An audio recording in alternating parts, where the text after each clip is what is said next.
그 지역 성소자로서 상당히 의미가 있는데 불행하게도 지역 성소를 발전을 시키지 못했습니다. 그래서 현지인들에 대한 살레시오 성소가 없습니다. 특히 이스라엘 출신이 없습니다. 아랍인 중에서도 없고 그렇습니다. 그래서 그게 참 안 됐는데 그러다 보니까 초기 시대에 왔던 이탈리아 선교사들 그리고 이탈리아가 선교사를 보낼 수 없었던 것이 70년대까지 지난 후에는 80년대부터는 이제 선교사를 보낼 여력들이 안 됐기 때문에 더 이상 보내지를 못하게 되는데 그 이후로는 그러니까 그때 도착했던 그 마지막으로 도착했던 분들이 다 연세가 이제 많으시겠죠. 그래서 뭐 젊으신 분들이 선교사로서 가장 젊은 분들이 70대 정도 되고요. 그 다음에 이제 다른 이제 2세대 선교사들이 인도에서 옵니다. 그래서 지금 한 10명 정도 젊은 인도에서 온 선교사들이 있고, 그 다음에 베트남에서 온 선교사도 있고, 미국에서 온 선교사도 있고, 남미에서도 온 선교사도 있고, 그러니까 이 2세대 선교사들이 한 10명 정도 되는데, 굉장히, 아직까지는 그 사람들이 아직까지는 이렇게 제대로 이렇게 양성받는 단계에 있는 사람들도 있고, 이제 막 신부된 사람들도 있고, 뭐 그러니까 아직까지는 좀 세월이 좀 더 필요하죠. 어쨌든, 그것이 이제 중동 광구인데, 중동 광구가 에집트서부터 시작해가지고, 에집트, 이스라엘, 시리아, 요 세 개 나라, 레바논, 요르단, 이것까지 다 포함되고, 이란까지 있었는데, 이란은 요번에 철수했고요. 그래서 요 지역계가 중동 광구인데, 중동 광구의 전체 한 90명 정도 회원이 된다고 합니다. 평균 연령이 75세. 그러니까 죽어가는 상황이죠. 완전히 죽어가는 그런 상황이고 다만 제가 있었던 라티스본만 전 세계에서 온 학생들이기 때문에 상당히 젊고 활기가 있는데 그 사람들은 이제 거기서 신부가 되는 과정 4년 공부를 하고 신학과정 마치면 신부가 되잖아요. 3년 하고 부제품 받고 4년 끝나고 나서 사제품을 받는데 4년 끝나면 다 자기 광구로 돌아간단 말입니다. 그러니까 그쪽 중동 광구하고는 큰 관련이 없죠. 그래서 그런 면에서 상당히 좀 안타깝고 죽어가는 그런 중동 광구의 모습이 참 애절하게 보여집니다. 그런 상태이고 중동 광구가 간략하게 소개드리면 그 정도 되고요.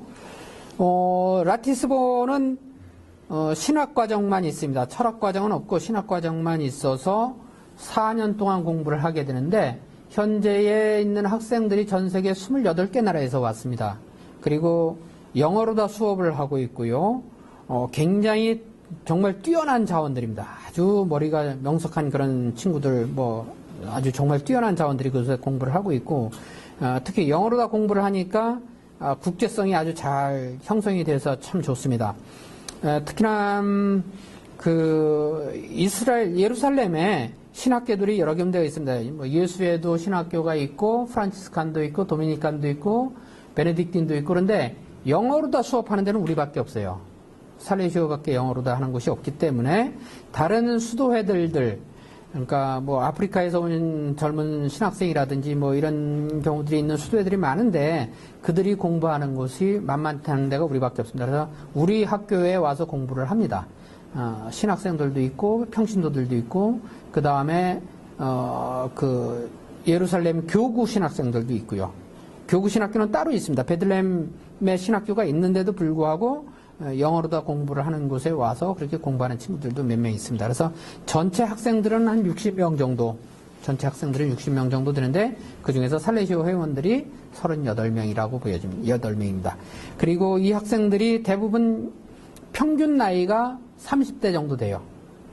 평균 나이가. 그러니까 사제 서품 받는 그러니까 부제반 친구들을 보면은 가장 나이가 많은 친구가 52살이고 아프리카에서 온 친구인데 그 다음에 대부분이 가장 어린 친구가 27살이에요.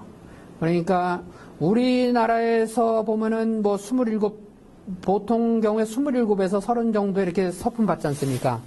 그런 면에서 봤을 때,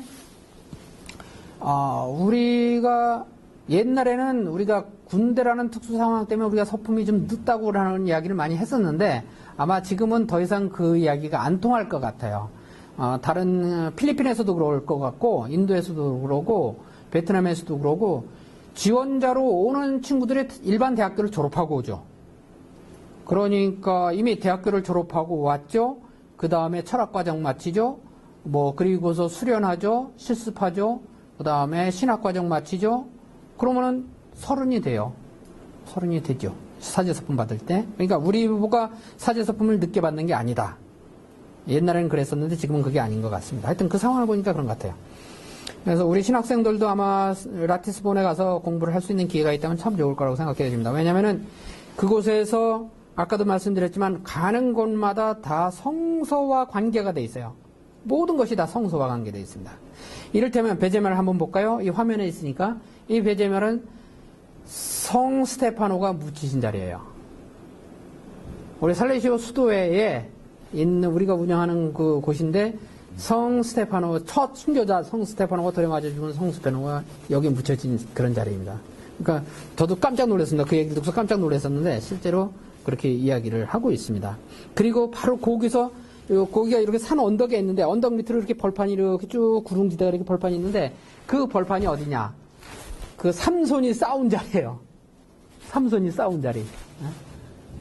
그러니까 그냥 어딜 가든지 다 그렇게 성서하고 연관이 되어져 있기 때문에 성서를 이해하는데 굉장히 우리가 여기서 이해하는 거하고는 완전히 새로운 차원으로 다 성서를 이해를 하게 됩니다. 그래서 신학과정을 그런 곳에서 배우면은 굉장히 큰 도움이 될 것 같고 특히 성서에 흥미가 있는 그런 젊은이들이라면은 그곳에서 이렇게 신학과정을 공부하고 성서를 이어서 계속 공부를 한다면 아마 좋은 그런 재량으로 성장할 수 있지 않을까. 예루살렘에서 우리 신학교가 시작한 지가 이제 10 몇 년 됐지 않았습니까? 13, 14년 됐는데 이미 벌써 그 학교를 졸업한 친구들 중에서 성서학적으로 이미 벌써 이렇게 두각을 나타내는 친구들이 있어요. 왜냐하면 영어로 다 공부를 하니까 훨씬 더 전 세계적으로 다 이렇게 통용이 되잖아요. 그러다 보니까 굉장히 이렇게 성서적으로 벌써 두각을 나타나기 시작하는 그런 그룹에 소속되는 사람들이 있더라고요. 그런 면에서 봤을 때 아마 성서적 입장에서는 큰 도움이 되지 않겠나 그렇게 생각이 되어집니다. 요것이 이제 간략한 살레시오의 소개이고요. 피정을 시작하면서 이스라엘을 우리가 조금 이해를 하는 것이 좋을 것 같아서 이스라엘을 조금 이해를 해보도록 하겠습니다. 우선 지리적으로 다 살펴보면요. 이것이 지중해입니다. 여기가 지중해고요. 그러니까 지중해에서부터 시작해서 이쪽으로 가면은 이제 이란 방향이 되겠죠. 그래서 이렇게 완만하게 이렇게 올라갑니다. 이렇게 완만하게 올라갔다가 예루살렘 가까이 이르러서 이렇게 봉우리가 형성이 됩니다. 여기가 높은 지대가 돼요. 그래서 여기가 740m 정도 되는 높은 곳이 되고, 그 다음에 이쪽에 요르단밸리, 이게 요르단밸리입니다. 이게 요르단밸리인데, 그러니까 여기서부터 이렇게 완만하게 왔다가 이렇게 언덕이 됐다가 요르단밸리 쪽에 이르러서 급격하게 이렇게 경사가 이루어집니다. 급격하게 경사가 이루어지고, 그 다음에 요르단밸리 직전에, 요르단밸리 직전에 들어가면서 여기에는 뭐가 있냐면은 평야지대가 형성이 됩니다. 낮은 평야지대가 형성이 되고요. 그리고 여기 사해가 있지 않습니까? 이 사해에 이르러서 보면은 사해가 해수면 아래로 다 423m, 이거 몇 년 전 자료니까 1년에 한 1m씩 줄어든답니다. 그러니까 수면이 증발이 돼가지고. 그래서 지금 한 420m, 425m나 430m 정도 될 겁니다. 그 해저로다. 그 정도로 깊게 내려가고, 그 다음에 이 깊이는 역시 한 400m 정도 된다고 합니다. 물의 깊이가. 그런 상태로 되고, 그 다음에 바로 여기 또 이 사해를 건너자마자 또 바로 이렇게 큰 산으로 다 이렇게 이어집니다. 그래서 네보산이라는 산이 있고요. 이 네보산은 유명하지 않습니까? 여기, 모세가 이 산에 와서 적과 꿀이 흐르는 가나안 땅으로 들어가지 못하고 여기서 돌아가시죠. 그러니까 단면을 잘라보면 이와 같은 단면으로 형성되어 있는 것을 볼 수가 있고요. 위에서 바라본 지형으로 보면은 이곳이 이제 갈릴리 호수잖아요. 갈릴리 호수가 있고 이거 요르단 밸리입니다. 이게 하얀색이 요르단 밸리에서 이게 요르단강입니다. 이렇게 요르단강이 흘러서 그 물이 흘러 들어가서 사해로 들어갑니다. 이렇게 사해로 들어가는데 그 갈릴리 호수도 역시 마찬가지로 해저로다 220m 정도 됩니다. 해저로다. 갈릴리 호수 자체도. 그래서 굉장히, 여기가 굉장히 얕은 지대가 되죠. 그리고 바로 여기 산악지대가, 그러니까 좀 이렇게 높은 산악지대가 이렇게 있습니다. 산악지대가 이렇게 쭉 이어져 오다가, 이 중간쯤에 하나의 이렇게 낮은 평야지대가 있습니다. 이 낮은 평야가 제지롤 평야라고 얘기를 합니다. 이 제지롤 발레라고 얘기를 하는데, 여기가 바로 나자렛이 바로 여기입니다. 요 산 바로 옆에 여기 있잖아요. 이 따볼산인데, 따볼산 바로 옆에가 나자렛인데, 이 나자렛서부터 바로 그와 같은 그 평야지대가 이렇게 그 밸리 형태의 평야지대가 쭉 이어지게 됩니다. 그리고 이 평야지대에 이 아마겟돈이라고 여러분들 아시죠? 최후의 그 전투가 벌어질 곳, 그러다 이렇게 묵시록에 얘기하고 있는 그 아마겟돈이 바로 이 지역입니다. 이 지역이고, 여기 메짓도라는 도시가 있는데, 그 메짓도라는 도시는 인류 문명이 27개의 인류 문명이 지나간 곳으로 다 이렇게 발굴이 되고 있습니다. 그래서 지금 발굴하면 발굴할수록 새로운 문명이 자꾸 나온다고 얘기를 하는데, 다시 말해서 27번 전쟁을 해서 주인이 바뀌었던 거예요. 그러니까 한번 새로운 주인이 와서 예전 건 싹 쓸어버리고 다시 짓고, 또 다른 사람이 와서 싹 쓸어버리고 다시 짓고, 그래서 27개가 켜켜이 이렇게 켜떡처럼 쌓여 있다 이런 얘기죠. 그럴 정도로 아주 복잡한 곳입니다, 이곳이. 그리고 예루살렘도 역시 마찬가지고요. 하여튼 그래서 이렇게 쭉 이렇게 산악지대가 이렇게 이루어지고, 바로 여기가 요만큼이 유다 산악지대라고 얘기할 수 있겠죠, 이 부분이. 이런 형태의 어떤 지형을 우리가 머릿속에다 좀 담고 계시면은 앞으로 우리가 나갈 길에 있어서 많이 도움이 되실 거라고 생각되어집니다. 그리고 여기서 이쪽 땅은 이제 요르단이죠, 여기는 요르단, 요르단 강을 중심으로 해서 이쪽 편은 요르단, 여기는 이스라엘, 그렇게 되겠죠. 그 다음에 요만큼은 시리아, 이렇게는 시리아, 그 다음에 여기는 레바논, 이렇게 됩니다. 예. 그 이스라엘의 역사 여러분들이 뭐 잘 아시겠지만은 그냥 간략하게 우리가 다시 한번 보면요, 우르에서부터 아브라함이 여기가 우르지 않습니까? 이 우르에서 그 아비의 집을 떠나 하느님이 인도하시는 길을 따라서 출발을 합니다. 이렇게 출발을 해가지고 이렇게 거쳐서 이렇게 저 위에까지 올라갔다가 핫산이나 알레포나 이렇게 올라갔다가 다시 내려와서 다마스쿠스를 거쳐서 여기 바로 세켐입니다. 우리가 아까 읽었던 그 성서의 그 현장이잖아요. 이 세켐을 거쳤다가 이집트를 갔다가 일리 와서 여기에 부에르세바를 거쳐서 여기 헤브론에 이렇게 정착을 하는 이런 큰 여정을 아브라함의 이 여정이 이렇게 이동 경로가 이렇게 되죠. 그래서 아브라함이 이렇게 긴 거리를 이동을 했다는 것이 나오고요. 엄청나게 먼 거리입니다. 그리고 성조 시대에 아브라함 이제 그때 당시에 팔레스타인 지도라고 얘기를 합니다. 그래서 여기는 이제 우리가 잘 알고 있는 바산, 여기는 암몬, 아모리, 여기는 가나안, 여기가 이렇게 가나안, 그 다음에 에돔, 모압, 이게 다 여기가 있는, 우리 늘 시편에서 읽는 그런 언급되는 그런 것들이죠. 그래서 아모리족이 바빌론을, 그러니까 우르 왕국이 패망한 것이 이 시대이고요. 아모리족이 바빌론이 여기쯤 되는데, 그래서 바빌론을 정복한 것이 기원전 1830년 야곱 일가가 이집트로 이주한 것, 그러니까 요셉을 따라서 이집트로 이주한 것이 기원전 1700년경이라고 얘기를 하지 않습니까? 그래서 이렇게 야곱 일가가 이렇게 쭉 이동을 하게 되죠. 그 이후에 이제 400년이 지난 다음에 이집트를 탈출하지 않습니까? 그래서 탈출했을 때 탈출 경로가 대략적으로 이렇게 된다고 얘기를 합니다. 그래서 수콧에서 에타물에서 이런 식으로 해서 여기 홍해가 여기를 건넜다고 합니다. 그래서 홍해를 건너서 이렇게 쭉 와가지고 시나이를 거쳐서 이렇게 광야를 헤매다가 이렇게 와서 네보산에서 마지막으로 이제 모세가 돌아가시고 여호수아가 이쪽으로 이렇게 들어와서 예리고로 다 들어온다는 그런 경로를 이렇게 보여주는 것입니다. 이것이 이제 이집트를 탈출한 경로가 되겠고요. 그 다음에 이제 이 예리고에 들어와서 이제 가나안 땅을 정복을 하죠. 유대 민족들이 예리고에 들어와서 정복을 하고 난 다음에 이렇게 그 땅을 이렇게 12지파에 따라서 이렇게 지파들이 이렇게 땅을 나누지 않습니까? 그래서 뭐 보면은 시몬 지파니, 유다 지파니, 에프라임 지파니, 벤야민 지파니, 단 지파는 여기 있다가 이 위로 올라갑니다. 그래서 올라가고 아세르 지파니, 뭐 납달리니, 마나셋, 가드, 루벤 이런 지파들에게 이렇게 땅을 이렇게 나누고 이들이 정복해서, 그러니까 이때 당시에 이미, 그러니까 예리고를 여기서 이렇게 들어와서, 여기서 이렇게 들어와가지고, 요곳으로, 가나안 땅으로 들어와서, 여기를 다 정복하고 나서 이렇게 땅을 나누는 것이니까, 이미 여호수아기 시대에 이렇게 나눴다 그러니까, 상당히 역사적으로는 굉장히 오래된 것이죠. 상당히 이 지역의 주인이 된 것을 봤을 땐 굉장히 오래된 것입니다. 물론, 아브라함 시대 때도 살았지만, 아브라함 시대에는 다시 이렇게 에집트로 피난 그냥 그 자식들에 의해서 에집트로 넘어갔다가 그 이후에 이제 다시 그 에집트를 탈출을 해서 이곳에 정착을 한 이후부터는 사실 이들의 주인이, 이 땅의 주인이 이들이었던 것이었다고 얘기를 합니다. 그러다가 이제 다윗 시대에 와가지고 전체를 통일을 시켜버리죠. 나라를 통일을 시켜서 그 사무엘 시대라든지 뭐 이때 이미 해서 그 사울 시대에 이미 왕정으로 시작되지 않습니까?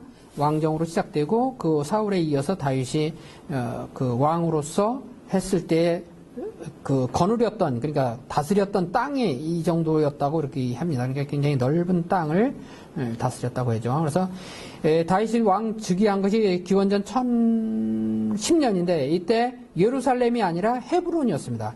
헤브론은 여기쯤 됩니다. 그래서 예루살렘은 여기라면은 헤브론에서 즉위를 했고 예루살렘으로 옮기죠. 천도를 하게 되죠. 그래서 앞에 그림을 다시 보게 되면요.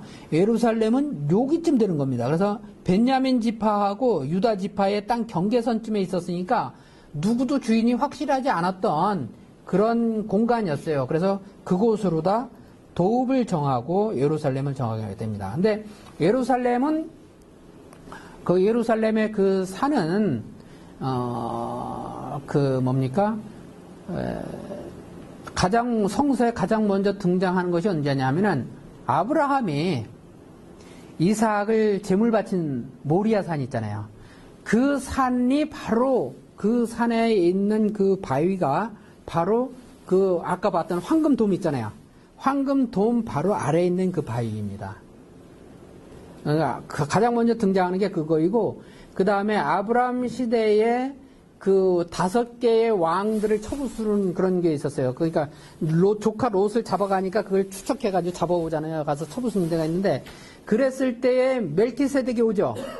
멜키세덱이 와가지고 얘기를 하지 않습니까? 그때의 축복, 예루살렘을 축복하는데 그때에 뭐라고 나오냐면 살렘의 왕 멜키세덱이라고 나와요. 그 살렘이 바로 예루살렘입니다. 그러니까 그때 당시에 그 예루살렘의 왕은 멜키세덱이었다 이런 얘기죠. 이렇게 해서 하여튼 예루살렘 천도를 한 것이 1003년이고요. 그 다음에 다윗이 920년에 죽고 솔로몬이 즉위를 합니다. 그리고 예루살렘 성전을 건축을 하게 되죠. 그래서 다윗 시대에 성전을 지으려고 했는데 성전을 짓지 못하고 솔로몬 시대에 이르러서 성전을 짓게 되는데 솔로몬 시대에 가장 영화를 누렸다고 그러지 않습니까? 그래서 엄청나게 화려한 그 시대에 가장 화려하게 성전을 지었다고 합니다. 온갖 송백나무나 뭐 이런 것들 갖고서 성전을 지어서 제일 화려한 그런 궁전을 만들었다고 얘기를 하는 것이 967년에서 960년 기원전 이때 성전을 지었습니다. 그러나 솔로몬이 죽자마자 로보암이 솔로몬의 후계자로 다 되지만은 사람들이 로보암을 우습게 봐가지고 들고 일어나죠. 그래서 예로보암이 북쪽에다가 이렇게 다시 다른 왕국을 세워버립니다. 그래서 유다 왕국은 남쪽은 그냥 유다 왕국이라는 명칭을 계속 유지하고 북쪽은 이스라엘이라는 명칭으로 다 다른 9개의 지파가 그쪽으로 가게 됩니다. 그리고 9개 지파 땅이 그쪽으로 소속되게 되고 유다 지파하고 벤야민 지파만 유다에 소속되어지는 저와 같은 형태의 그런 남북조가 분리가 일어나게 되죠. 그러다가 북쪽은 훨씬 더 빨리 멸망합니다. 한 50년 전에 남쪽보다 734 기원전 734년에 아시리아에 멸망을 해가지고 북쪽에 있던 사람들이 그러니까 한 2만 명 정도가 유대인들이 이쪽에 아시리아로 다 유배를 가게 되죠. 다 끌려가게 돼요. 그런데 그 끌려가는 사람들이 일반인들은 아니고 뭐 관리들이나 아니면은 또는 지도자들이죠. 그들이 끌려가게 되고 그때 당시에 유대인들 평민들은 이 지역에 그냥 남아 살게 됩니다. 남아 살면서 이 다른 민족들이 헬레니즘의 문화의 민족들이 들어와서 그들하고 섞이게 됩니다. 섞이게 돼가지고 그 섞인 사람들이 누구냐? 사마리아인들이에요. 그 사람들이. 그래서 사마리아인들하고 상종도 안 했던 이유가 바로 그겁니다. 그리고 나중에 유다도 역시 멸망합니다. 바빌론에 의해서 멸망하는 것이 587년 느부갓네살에 의해서 멸망하지 않습니까? 그래서 536년까지 유배 생활을 해요. 역시 여기도 마찬가지로 다 잡혀갑니다. 잡혀갔다가 이들이 다시 들어오게 되죠. 히즈키야 시대에 다시 들어와가지고 성전을 짓게 됩니다. 이들이 예루살렘으로 들어와서 성전을 짓게 되는데 성전을 지으려고 할 때 사마리아인들이 들고 일어나요. 성전 못 짓게 하라고. 왜냐하면은 성전을 지으면 그때 당시에 사마리아에서 있는 사람들은 자기들이 나름대로의 그 어떤 유대인들의 중심으로서 살고 있었는데 예루살렘에다 성전을 다시 지으면은 또 여기가 중심이 되니까 이 중심권을 뺏기게 된다는 생각에 대해서 들고 일어나서 성전을 못 짓게 합니다. 그래가지고 더 사회가 더 나빠져요. 그래서 사마리아는 완전히 나쁜 놈들이다 하고서 그때서부터 더 이상 상종을 안 하게 되는데 그 배경이 됐던 것들이 이런 유배와도 관련되어져 있는 그런 것을 보게 됩니다. 그래서 돌아와서 이들이 성전을 짓게 된 것이 바로 두 번째 성전입니다. 이 두 번째 성전은 516년에 기원전 516년에 에즈라 5장과 6장에 나와 있는데 솔로몬이 지었던 그러니까 기원전 900년대에 지었던 솔로몬의 궁전에 비해서는 너무나도 초라했던 거예요. 생각해보세요. 유배 갔던 사람들이 포로로 잡혀갔던 사람들이 돌아와서 지으니까 뭐 자료가 뭐가 있겠어요. 뭐